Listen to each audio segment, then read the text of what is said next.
శ్రీ గురుభ్యో నమ. హరి ఓం. శ్రీ మహాగణాధిపతయే నమ.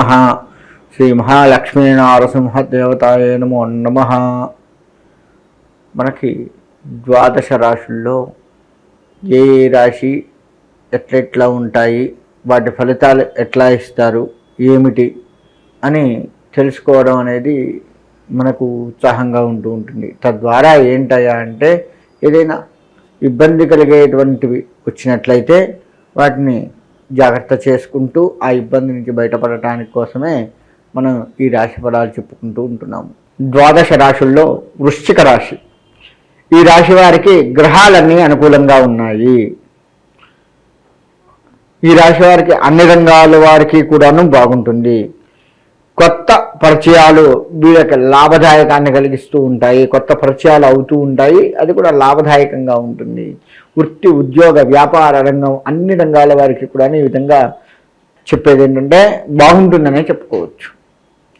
అయితే ఇక్కడ చిన్న సమస్య ఏంటంటే అత్యుత్సాహానికి పోతారు, తద్వారా నష్టపోతారు.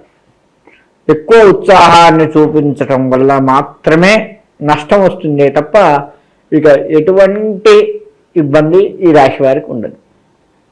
అయితే ఈ రాశి వారు అనుకున్న పనులు అనుకున్నట్లు అవుతాయి. వీరు ఆలోచించేటువంటి ఆలోచన ఏదైతే ఉందో, అంటే ఇది చేస్తే బాగు, అది చేస్తే బాగు అని ఆలోచించి దాన్ని కనుక ముందుకు తీసుకెళ్ళినట్టయితే ఆ ఆలోచనని అది కూడా మీకు లాభదాయకంగా కనబడుతూ ఉంది. కాబట్టి ఈ రాశివారు భగవత్ నామస్మరణ, ఏ భగవంతుడైనా కావచ్చు, ముఖ్యంగా ఇష్టదేవత నామస్మరణ ఎక్కువగా చేస్తూ ఉండండి. ఆ ఇష్టదేవుడే మీ ఇష్టాలని తీర్చి, ఇష్టదేవత దేవుడు, స్వామివారు, అమ్మవారు, ఎవరైనా కావచ్చు, మన ఇష్టాలని తీర్చి మన యొక్క అభ్యుదయానికి తోడ్పడుతూ ఉంటుంది. కాబట్టి నిరంతరం మనం లేచిన దగ్గర నుంచి మొదలేసుకుంటే ఫిబ్రవరి నెలలో లేచిన దగ్గర నుంచి పడుకునేంత వరకు కూడాను ఆ ఇష్టదేవత నామస్మరణ కనుక పదే పదే పదే పదే చేస్తూ ఉన్నట్లయితే మనము తప్పకుండా ఆ భగవద్ అనుగ్రహం మన మీద ప్రసరించే అవకాశం ఉంటుంది. చిన్న చిన్న ఒడిదుడుకులు కూడాను బయటపడే అవకాశం ఉంటుంది. అయితే ఇక వ్యవసాయం విషయానికి వస్తే ఈ రాశి వారికి అనుకూలంగా ఉంటుంది. భగవత్ నామస్మరణ చేస్తూ వ్యవసాయంలో ప్రతి పని కూడాను చేస్తూ ఉండండి.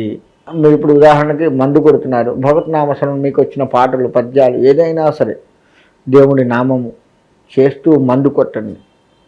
ఇలా వ్యవసాయం వారు భగవత్ నామస్మరణ చేస్తూ కనుక పని చేసుకున్నట్లయితే వ్యవసాయ పనులు ఇంకా బాగుంటుంది. ఆ యొక్క అన్నపూర్ణాదేవి పూర్తిగా మనకు అనుకూలించే అవకాశం కనపడుతుంది. కాబట్టి భగవత్ నామస్మరణ చేస్తూ వ్యవసాయ పనులు చేస్తూ ఉండండి, ఏ ఇబ్బంది ఉండదు. విద్య విషయానికి వస్తే సరస్వతీ దేవతని ఆరాధిస్తూ ఉండండి. విద్యని ప్రశాంతంగా తెల్లవారుజామున 4 గంటలకి లేచి విద్యను అభ్యసిస్తూ ఉండండి. తద్వారా మీ మేధాశక్తి పెరిగి అమ్మవారి అనుగ్రహం వల్ల చక్కగా చదువుకునడం ద్వారా అవుతారు. కాబట్టి విద్యా విషయంలో మీరు తీసుకునే ఏ జాగ్రత్త అయితే ఉంటుందో, మీరు చేసే ఏ పని అయితే ఉంటుందో చాలా జాగ్రత్తగా నిర్ణయాలు తీసుకుంటూ దాన్ని అమల్లో పెడుతూ పెద్దవాళ్ళ సలహాలు పాటిస్తూ విద్య విషయంలో ముందుకు వెళ్ళండి. ముఖ్యంగా మీ యొక్క టీచర్స్, లెక్చరర్స్ ఎవరైతే ఉన్నారో వారి సలహాలు బాగా తీసుకొని చదువుకోండి.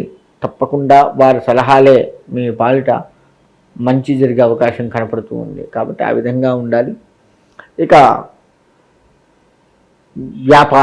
వ్యాపార రంగానికి వస్తే వీరికి అనుకూలంగా ఉంది. అత్యుత్సాహమే వీరిని ఇబ్బంది పెడుతూ ఉంటుంది. కాబట్టి అత్యుత్సాహాన్ని ప్రదర్శించి వ్యాపారం చేయకండి. నాకు అంతా బాగానే ఉంటుంది, నేను ఏది చేసినా కలిసి వస్తుంది అని చెప్పి 10 రకాల వ్యాపారాలు శ్రీకారం చుట్టడం చేసి దేని మీద సరైనటువంటి నిర్ణయాలు తీసుకోలేక అన్ని రంగాలుగా అన్ని వ్యాపారాల్లో నష్టపోతూ ఇక్కడ కాసేపు అక్కడ కాసేపు అని వెళ్తూ ఏది సక్రమంగా చేయక నడిపించక ఇబ్బంది పడే అవకాశం ఉంటుంది. ఆ విధమైనటువంటి ఆలోచనలు కానీ ఏదైనా ఒక వ్యాపారం మీద గట్టిగా దృష్టి పెట్టి మీరు చేస్తున్న వ్యాపారం మీద కాస్త ఆలోచిస్తూ ఆ వ్యాపారాన్ని నడిపిస్తున్నట్లయితే విజయం మీకే చేకూరుతుంది. భగవద్నామస్మరణ తప్పనిసరి వ్యాపారస్తులకు కూడాను. ఆ విధంగా వ్యాపారాన్ని చేసుకుంటూ ఉండండి, మీకు ఎక్కడా కూడా లోటు ఉండదు. రియల్ ఎస్టేట్ రంగం వారు భూమి మీద పెట్టినటువంటిది తప్పకుండా లాభిస్తూ ఉన్నాయి. భూమి మీద అంటే మీరు చేసే ప్రతి పని కూడాను ఒక రకంగా చెప్పాలి అంటే మీకు అనుకూలంగానే మారుతూ ఉంది. కానీ మీరు ఈరోజు ల్యాండ్కి వెళ్ళాలి, ఎవరికన్నా చూపించాలి, లేదు మీరు ఒకసారి వెళ్ళి చూసుకొని రావాలి, ఇటువంటిది ఏదైనా ఉన్నట్లయితే పొద్దున్నే లేచి ఏదైనా దేవాలయానికి వెళ్ళి స్వామివారికి నమస్కారం లేదా అమ్మవారు నమస్కారం చేసుకుని, అమ్మ నేను ఈ పని మీద వెళ్తున్నాను స్వామి, నేను ఈ పని మీద వెళ్తున్నాను, అది నాకు అనుకూలంగా ఉండేలా చేయి స్వామి అని చెప్పి మీరు స్వామివారికి చెప్పుకొని వెళ్ళినట్లయితే మీకు కాస్త మంచి జరిగే అవకాశం కనపడుతుంది. కాబట్టి రియల్ ఎస్టేట్ రంగం వారు ఆ విధంగా చేస్తూ ఉండండి, మీకు అంతా బాగుంటుంది. రాజకీయ రంగం విషయానికి వస్తే ప్రతిరోజు కూడా దైవ దర్శన తప్పదు వీళ్ళకి. రాజకీయ రంగం వారికి ఈ ఫిబ్రవరి నెల మొత్తం కూడాను దైవ దర్శనాలు ఎక్కువగా చేసుకుంటూ ఉండండి. అంటే ప్రతిరోజు లేవగానే ఇంట్లో దేవుడితో పాటుగా ఏదైనా దేవాలయానికి వెళ్ళి దేవుడికి నమస్కారం చేసుకొని మీరు పనులు మొదలు పెట్టండి. ఎక్కడికి వెళ్ళాలన్నా ప్రతిరోజు కూడా ఖచ్చితంగా భగవత్ నామస్మరణ చేస్తూ భగవద్ దర్శనం చేసుకొని మాత్రమే బయటికి వెళ్ళాలి. ఆ విధంగా చేసినట్లయితే రాజకీయ పరంగా మీకు లాభించే అవకాశం బాగా కనపడుతుంది. మీ దృష్టికి వచ్చిన ప్రతిదీ కూడా సమస్యను పరిష్కరించే విధంగా మీ ఆలోచనలు ఉంటాయి. కాబట్టి ఎక్కడా కూడా ఆందోళన చెందవలసిన పని లేదు. రాజకీయ పరంగా మీకు పెద్ద అంటే మీ పై అధికారుల యొక్క దృష్టికి మీరు వెళ్తారు, అక్కడ మంచి పేరు వస్తుంది. మీరు చేసేటువంటి స్థలాల్లో మంచి పేరు వచ్చి మీ కింద వారు కూడా కాస్త మీకు అనుకూలంగా కనపడుతూ ఉన్నారు. కాబట్టి ఆ విధంగా ముందుకు వెళ్తూ ఉంటారు. రాజకీయ రంగం వారు ఎక్కడా కూడా ఇబ్బంది పడే పరిస్థితి ఎక్కడా కూడా కనపడట్లేదు, హాయిగా ముందుకు వెళ్ళిపోతుంటారు.